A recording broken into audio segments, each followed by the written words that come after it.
Hello dear subscribers on my YouTube channel.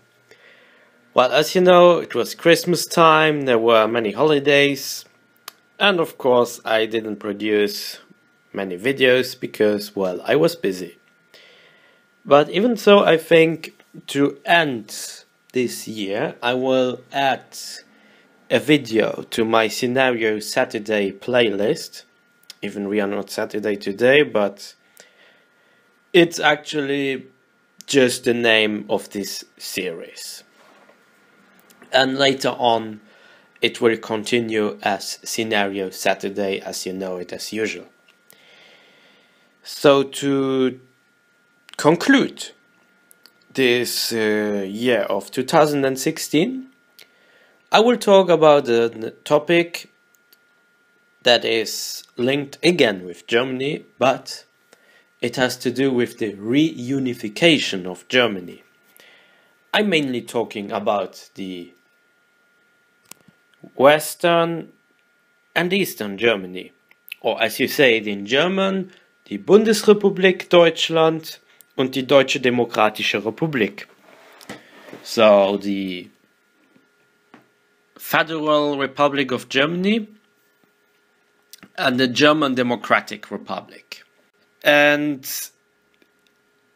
how are we going to discuss this? Well, the question that we have today is, what if Germany didn't reunify after the fall of the Eastern Bloc?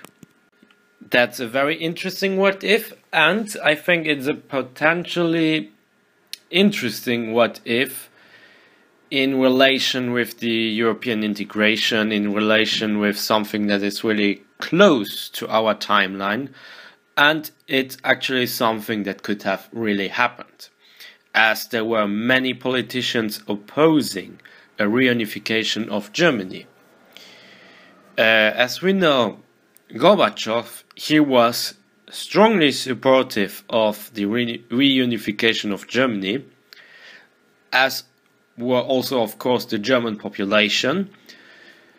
The Chancellor of Germany, of Western Germany, Helmut Kohl, I think he was called, yeah. He was also strongly supportive of it, whereas, of course, the government of Eastern Germany was not so much in favor of it, whereas the population, again, was much more in favor.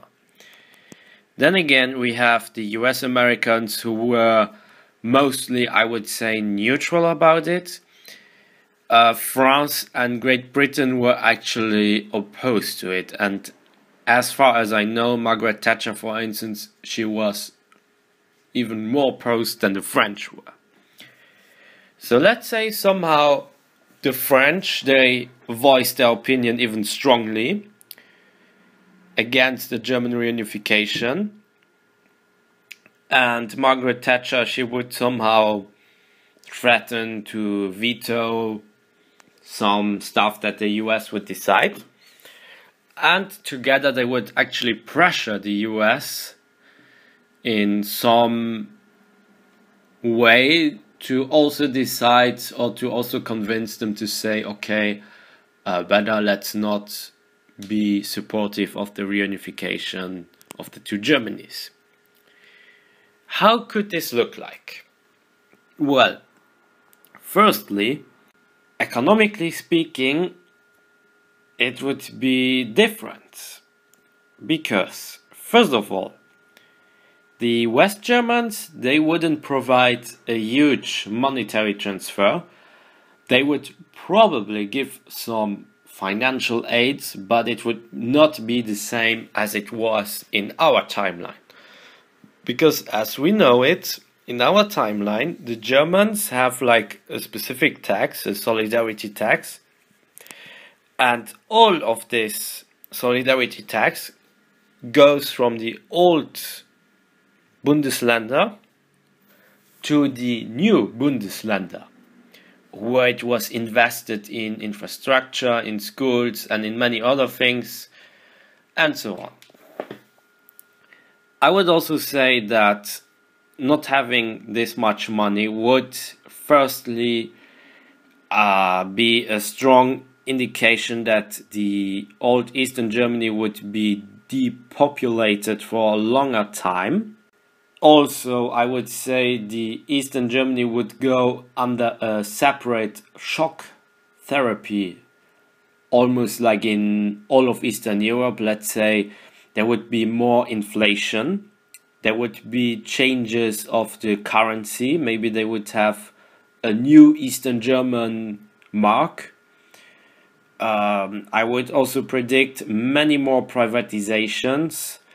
The social welfare systems would, of course, fail because it would not be, they could not cover all the costs.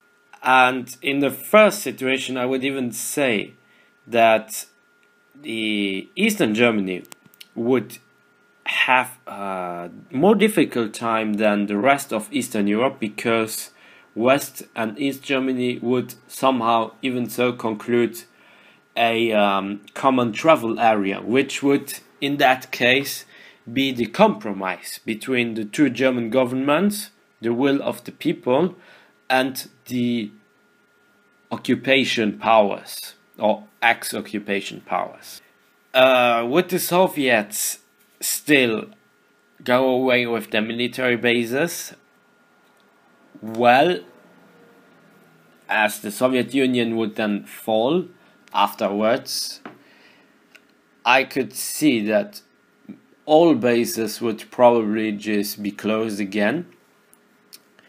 However, there is also a strong indication that, let's say, the Eastern Germany would somehow convince Russia to still have like a military base for defensive reasons, or maybe they would invite the US to fill in this gap, or maybe they would not at all accept any occupational forces. And I think this last option is actually the most realistic one in this scenario. So the NATO would have a much more difficult time to expand into Eastern Europe. Probably it would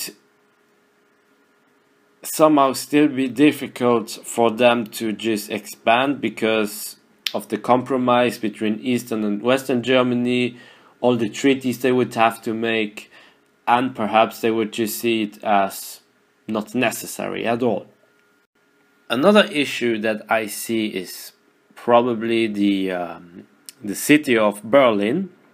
The city of Berlin is a very complex situation in there, and it was divided between the two Germanys, where Western Berlin belonged to the Bundesrepublik, and the east part of Berlin was part of the German Democratic Republic.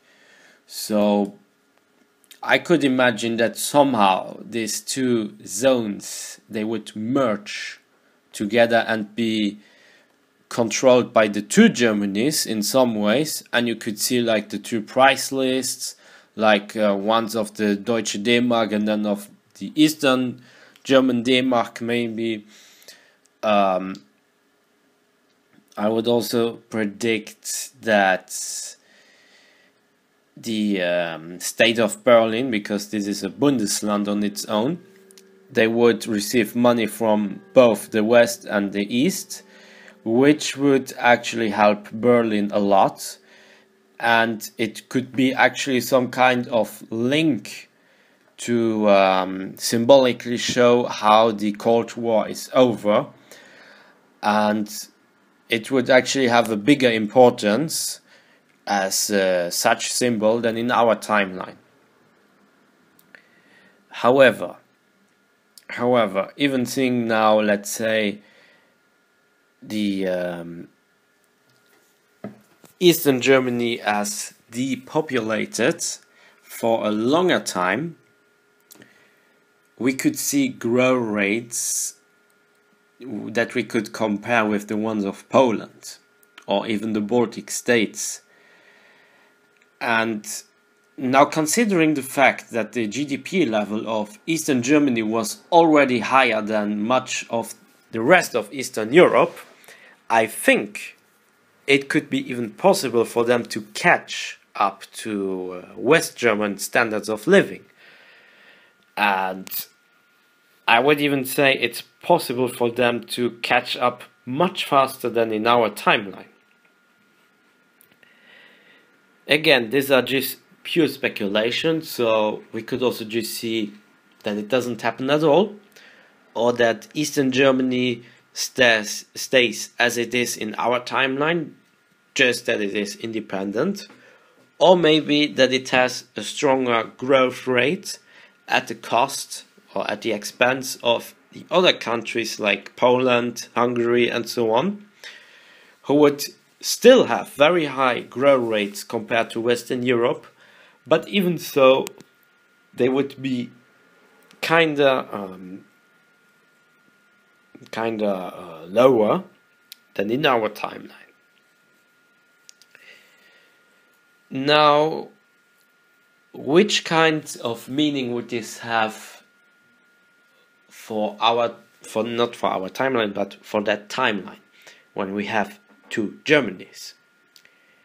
There would be very different political concepts and political party, and most likely a very different political atmosphere and debate within Germany, and also probably within the European Union. There would still be some, let's say, wings within parties who would be supportive of the reunification of the two Germanys. You could even have wings that go even more far and that support actually the reunification of the two Germanys and even Austria.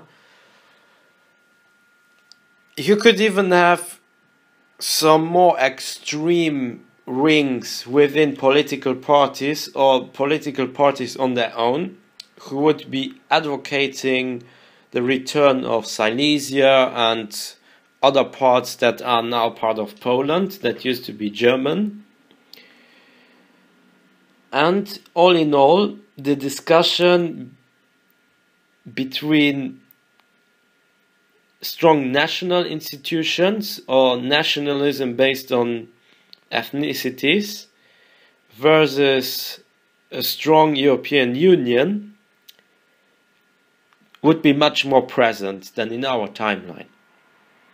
Simply because if you compare Germany to Belgium, for instance, Germany has a more huge impact on the European Union, and as such also more huge impact on world policies. I mean, outside of Europe, not many people care about what Belgium is doing within.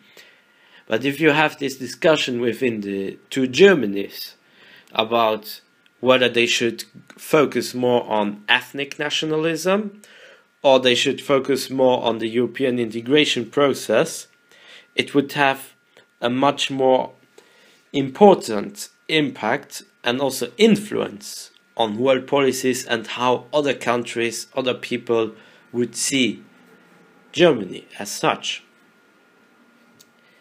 This discussion would be the same, well, I mean not the same as in Belgium, but it would have almost the same progress as the discussion that is led within Belgium, where you have the Flemish versus the Francophonic Walloons. Only that in this case, it's not about separatism, but it's about reunification, hence nationalism, and also nationalism with an ethnic strong point. So as such, we could say that the European Union would have already much earlier this discussion with the two sides that support strong nationalist democracies or strong European continental institutions.